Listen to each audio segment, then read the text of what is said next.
Bismillahirrahmanirrahim. Assalamualaikum warahmatullahi wabarakatuh. Bismillah, alhamdulillah, wassalatu wassalamu ala habibillah, Sayyidina Muhammad ibn Abdullah, wa ala alihi wa sahbihi wa mawalah.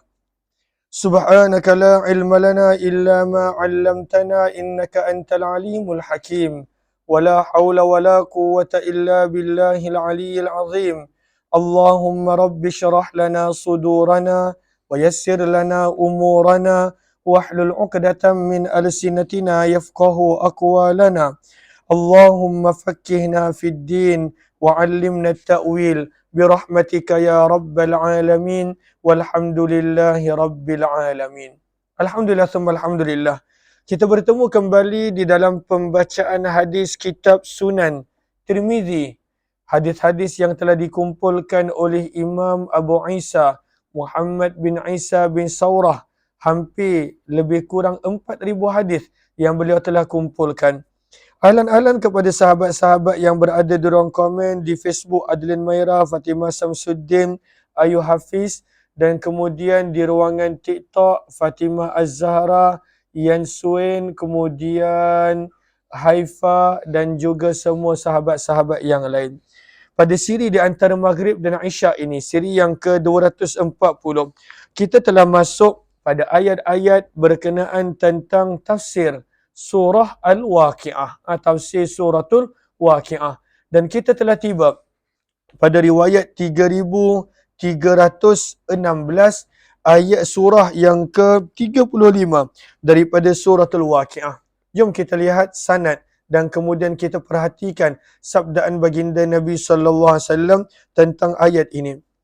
وبه إليه قال حدثنا أبو عمار الحسين ابن حريث الخزاعي المروزي قال حدثنا وكيع عن موسى بن عبيدة عن يزيد بن أبان عن أنس daripada Anas radhiyallahu taala anhu, sahabat Nabi, beliau berkata, Nabi sallallahu alaihi wasallam telah bersabda fi qaulihi ta'ala, berkenaan tentang firman Allah, inna ansha'nahunna insya'a, inna sesungguhnya kami ansha'nahunna telah menciptakan pasangan-pasangan mereka daripada hurul ain, daripada kalangan bidadari, insya'a, dengan ciptaan yang istimewa. Apakah maksud bidadari-bidadari itu adalah ciptaan yang istimewa? Maka Nabi SAW menerangkan hakikat kita manusia di dunia.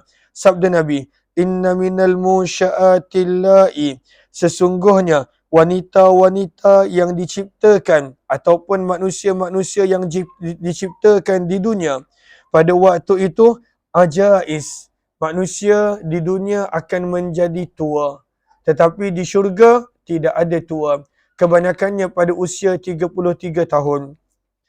Umsyah, apakah maksud umsyah? Pada waktu itu mata akan menjadi, bila dah tua, mata menjadi rabun, mata mengeluarkan air. Itu maksud umsyah. Kita lihat kepada sinhara baris yang pertama, du'ful basar ma'asailanid dam'. Maksudnya ketika mana dah tua, kita bila dah tua, mata menjadi rabun. Dan ketika mana dah tua, air mata pada waktu itu kerap dan sentiasa mengalir. Tetapi ketika mana dalam syurga, bidadari dan kita dalam syurga, pada waktu itu tidak ada keadaan seperti itu. Yang ketiga, sabda Nabi, apakah maksud dalam syurga adalah ciptaan yang istimewa? Rumsa, apakah maksud rumsa? Bertahi mata. Dekat dunia, kita tidur lama sikit ataupun kalau ada sakit mata sikit, penuh tahi mata pada mata kita. Tetapi tidak di dalam syurga.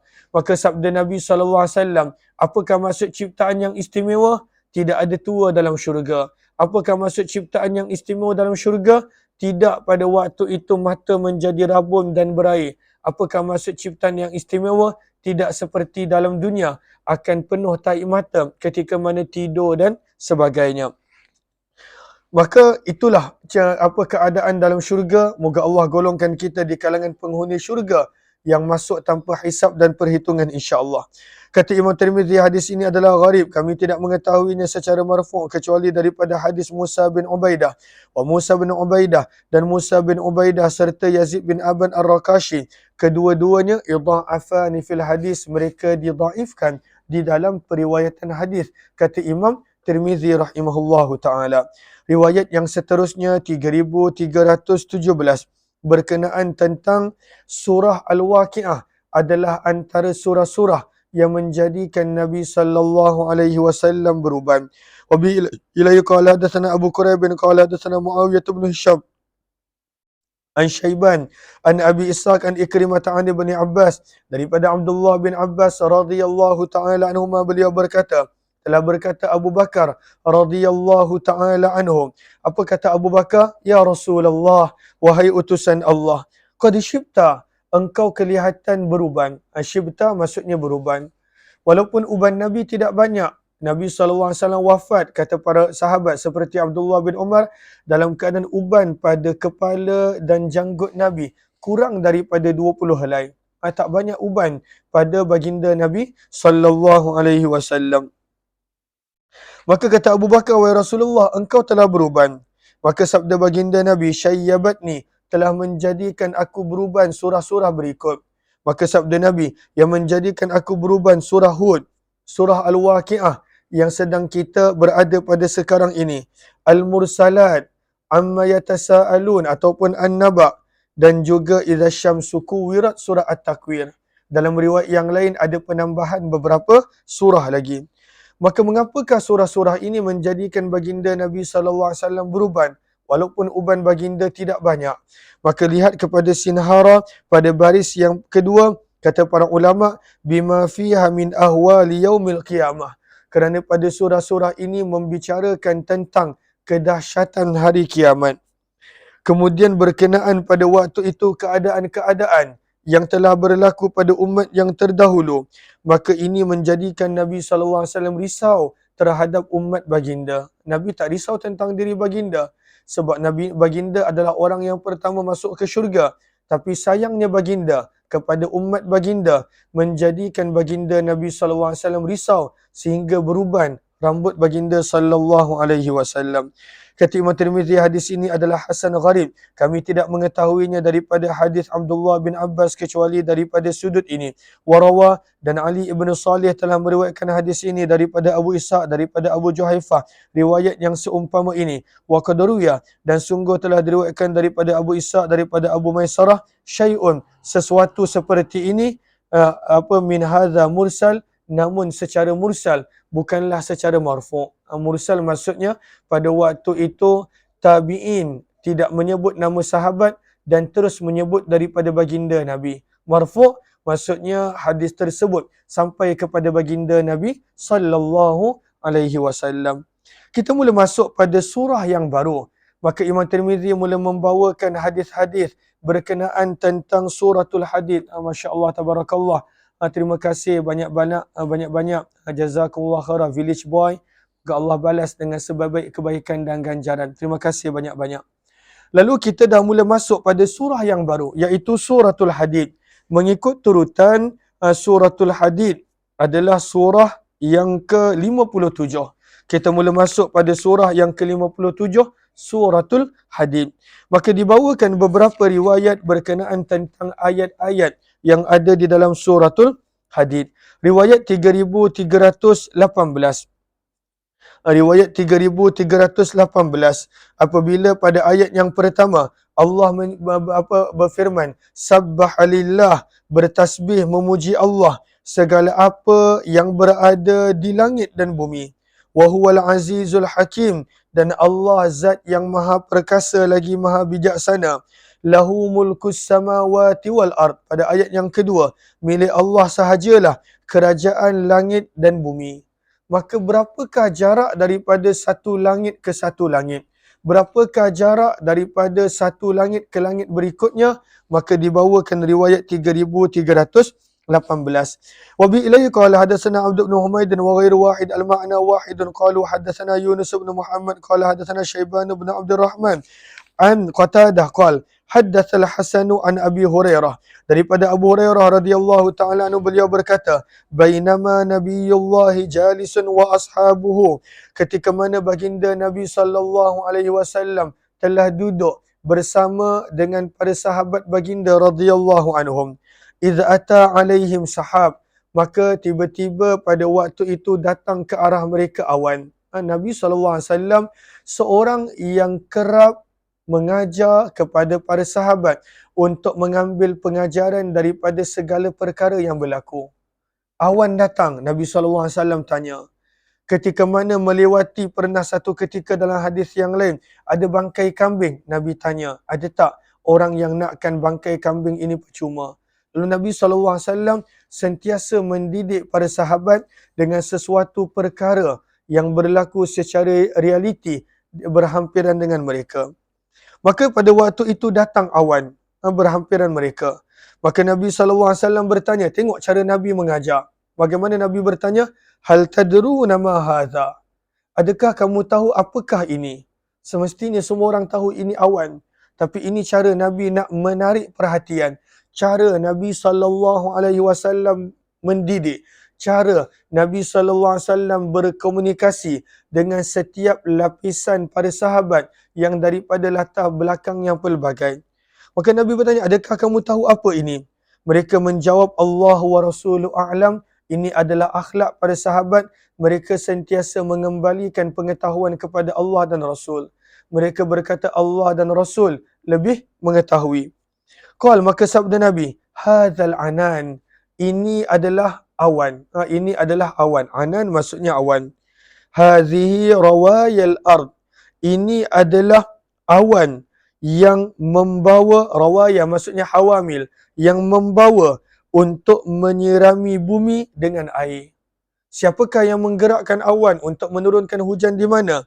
Yasukuhullah, Allah menggerakkan awan ini ila qaumin, kepada semua, termasuklah kaum la yashkuruna, yang tidak mensyukuri, menghargai pemberian Allah, wala yad'una, dan yang tidak menyeru dan beribadah kepada Allah. Allah bagi hujan kepada semua, orang yang beriman mahupun tidak, yang bersyukur mahupun tidak. Summa qal, kemudian Nabi bertanya lagi, hal tadruna ma fawqakum? Adakah kamu tahu apakah yang berada di atas kamu? Awan kamu nampak, tapi apakah yang berada lebih jauh daripada awan? Maka para sahabat pada waktu itu menjawab, Allah wa Rasuluhu a'lam. Ini adalah akhlak para sahabat yang mana mereka sentiasa mengembalikan ilmu kepada Allah dan Rasul. Bukan seperti kita yang pada kebanyakan waktu, pada waktu itu berebut-rebut, berlumba-lumba nak bagi orang nampak ilmu kita. Pada waktu itu kita nak menonjolkan diri kita dengan ilmu. Kadang-kala, sehingga kalaulah ilmu orang lain berbeza daripada kita, kita tak boleh terima, kita tolak, kita pada waktu itu buang, kita menjatuhkan satu sama lain. Kerana kita nak orang lain hanya terima ilmu kita saja, dan ilmu orang lain yang kita tak tahu, tak pernah belajar, tak pernah dengar, kita anggap sebagai salah dan sebagainya. Berbeza dengan para sahabat. Maka mereka menjawab, Allah dan Rasulnya lebih mengetahui. Maka sabda Nabi SAW, فَإِنَّهَا الرَّقِيقِ, maka sesungguhnya di atas kamu adanya langit dunia. Adanya langit dunia. Apakah maksud dengan ar-raqiq? Lihat kepada Sahara, kullu sama'in yuqalu laha raqiq. Sebenarnya setiap langit dalam bahasa Arab boleh dipanggil sebagai raqiq. Namun di sini yang dimaksudkan adalah ar-raqiq ismu sama'id dunya, nama bagi langit dunia. Belum lagi langit pertama, langit dunia. Maka sabda Nabi, di atas kamu adalah langit dunia. Bagaimanakah bentuk langit ini? Nabi nak jelas dalam bahasa yang mudah kepada para sahabat faham. Saqfun, ianya adalah umpama atap. Mahfuzun, yang terpelihara. Tak ada sesiapa pada waktu itu boleh melewati langit yang berikut, kecuali jika mendapat kebenaran dan keizinan. Jin-jin dan syaitan yang nak mendengar khabar langit pun, pada waktu yang nak mencuri berita langit, mereka tak boleh melewati langit yang pertama. Mereka sekadar mendengar, mencuri-curi dengar dan sebagainya. Maka sabda Nabi, fungsi langit ini adalah umpama atap mahfuz yang terpelihara. Terima kasih banyak-banyak Salasiah. Jazakillah khairah. Terima kasih banyak-banyak. Kemudian sabda Nabi SAW, wa maujum makfus, dan sebenarnya atas daripada langit adanya lautan umpama ombak, namun pada waktu itu airnya tertahan dan pada waktu itu tidak jatuh. Kita tak akan mampu faham apakah yang berada pada ciptaan. Ciptaan yang berada di laut dalam pun kita tak habis teroka. Ciptaan yang berada di dalam hutan yang jauh ke dalam pun kita tak habis teroka. Ciptaan yang berada di gurun Sahara Padang Pasir pun kita tak tahu. Bagaimana kita nak mengetahui lebih daripada apa yang Allah tidak izinkan untuk kita tahu? Maka Nabi sekadar sebut dalam bahasa yang mudah kepada para sahabat dan kita, sebenarnya langit itu adalah umpama atap yang terlindung, terpelihara, dan ianya mempunyai maujun, mempunyai ombak, namun makfuf, airnya tidak jatuh ke bumi. Pada waktu itu airnya tidak jatuh ke bumi.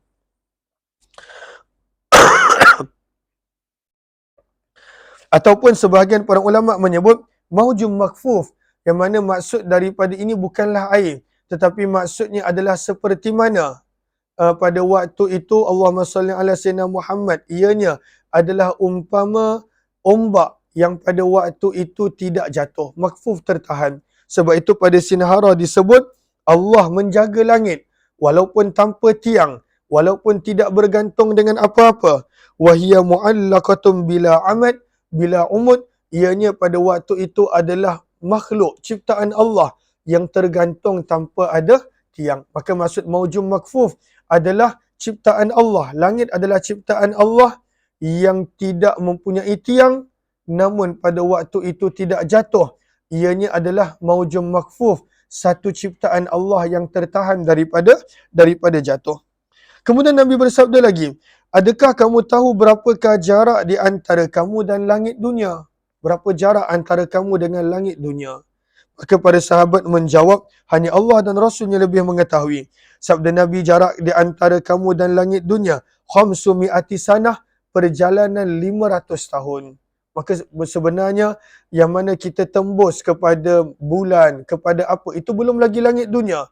Langit dunia pada waktu itu jauh daripada itu.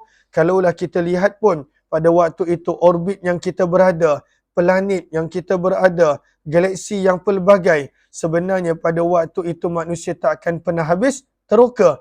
Allah nak tunjukkan kepada kita betapa dahsyatnya ciptaan Allah Subhanahu wa taala dan betapa kerdilnya pengetahuan kita, betapa kerdilnya kemampuan kita.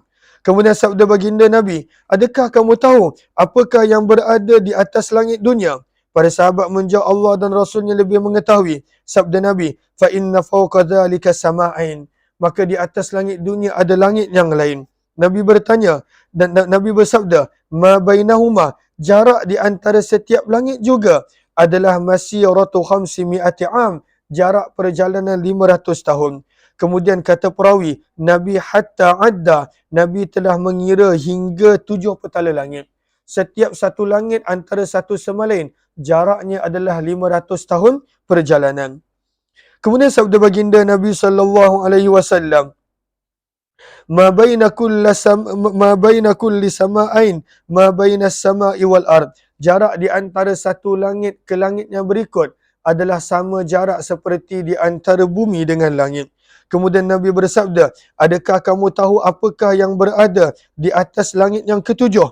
Maka para sahabat menjawab, Allah dan Rasulnya lebih mengetahui. Sabda Nabi, fa inna fawqa dhalikal arash. Maka sesungguhnya di atas langit yang ketujuh itu adanya arash Allah Subhanahu wa taala. Bainahu, di antara arash Allah dan langit yang ketujuh, bu'du adalah jarak seperti mana di antara dua langit, iaitu seperti mana jarak perjalanan 500 tahun. Kemudian Nabi SAW bertanya lagi, hal tadruna man ladzi tahtakum? Adakah kamu tahu apakah yang berada di bawah kamu pula? Para sahabat berkata, Allah dan Rasulnya lebih mengetahui. Maka sabda Nabi, fa innahal ard, di bawah kamu adanya bumi. Maka Nabi bersabda, hal tadruna man ladzi tahta dhalik? Adakah kamu tahu apakah yang berada di bawah bumi? Para sahabat menjawab, Allah dan Rasulnya lebih mengetahui.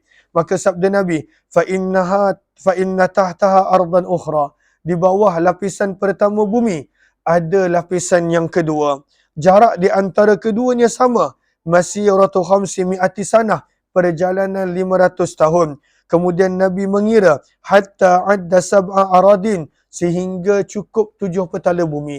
Dan setiap satu lapisan bumi kepada yang lain adalah jarak 500 tahun. Sebab itu takkan pernah habis kita mengkaji apa yang berada di bawah kita. Kemudian sabda baginda Nabi sallallahu alaihi wasallam. Sabda baginda Nabi sallallahu alaihi wasallam. Baina kulli ardain, jarak di antara dua petala bumi adalah perjalanan 500 tahun. Kemudian sabda baginda Nabi, wallazi nafsu Muhammad biyadih, demi zat yang memegang nyawaku pada genggamannya, lau annakum dallaitum, kalaulah kamu melepaskan bihablin, satu tali, ilal ardi sufla, ke tingkatan langit yang paling bawah, lahabata ala Allah, nescaya ianya akan jatuh pada tempat yang ada dalam pengetahuan Allah. Lahabata ala Allah akan diterangkan pada perenggan berikut, maksudnya adalah habata ala ilmillah. Tali tersebut akan jatuh pada tempat yang hanya Allah tahu. Makhluk pun tidak tahu pada waktu itu ke mana ciptaan Allah Subhanahu wa taala. Kemudian baginda membaca ayat yang ketiga daripada suratul Hadid, huwal awwal, Allah lah yang pertama, wal akhir, dan Allah lah yang terakhir, wal zahir, dan Allah lah pada waktu itu yang zahir, wal batin, dan Allah lah yang batin, wa huwa bikulli syai'in alim, dan Allah mengetahui dengan tiap-tiap sesuatu. Maka sebab itu alim adalah kata kunci dalam hadis ini. Maksudnya pengetahuan Allah meliputi segala benda. Kita hanya jarak beberapa meter sahaja yang kita boleh nampak, yang kita boleh dengar, yang kita boleh hidup. Hanya jarak beberapa dekat sahaja. Tetapi Allah cerita jarak satu langit dengan langit yang lain, jarak satu lapisan bumi dengan petala bumi yang lain, pada waktu itu adalah semuanya berada di dalam pengetahuan Allah. Innallaha bikulli syai'in alim adalah kata kunci kenapa Nabi sebut semua pada waktu itu perjalanan antara satu tempat ke satu tempat yang lain, nak menunjukkan hebatnya, sempurnanya, dahsyatnya pengetahuan Allah Subhanahu wa taala. Hadis ini adalah hadis yang gharib daripada sudut ini dan diriwayatkan daripada Ayyub dan Yunus bin Ubaid, Ali bin Zaid. Mereka berkata, Hasan tidak pernah mengambil hadis daripada Abu Hurairah. Fassara, sebahagian daripada ahli ilmu telah menafsirkan maksud hadis ini. Mereka berkata, maksud la habata ala Allah adalah innama habata ala ilmillah. Bahawa tali tersebut kalaulah dilepaskan jatuh, maka akhirnya akan jatuh ke tempat yang berada di dalam pengetahuan Allah. Wa qudratih, kekuasaan Allah. Wa sultanih, dan tempat itu adalah milik kerajaan Allah jua. Wa ilmullah, dan ilmu Allah. Wa qudrah, kekuatan Allah. Wa sultanuh, kerajaan Allah. Fi kulli makan, adalah pada setiap tempat. Wa huwa 'alal 'arsy kama wasafi kitabih, seperti mana yang Allah sebutkan dalam Al-Quran bahawa Allah berada di atas arasy. Maka apakah yang Imam Tirmizi cuba nak sampaikan? Imam Tirmizi nak bagi kita faham maksud la habata 'ala Allah adalah sama seperti mana maksud Ar-Rahmanu 'alal 'arsy, seperti mana yang ada dalam Al-Quran.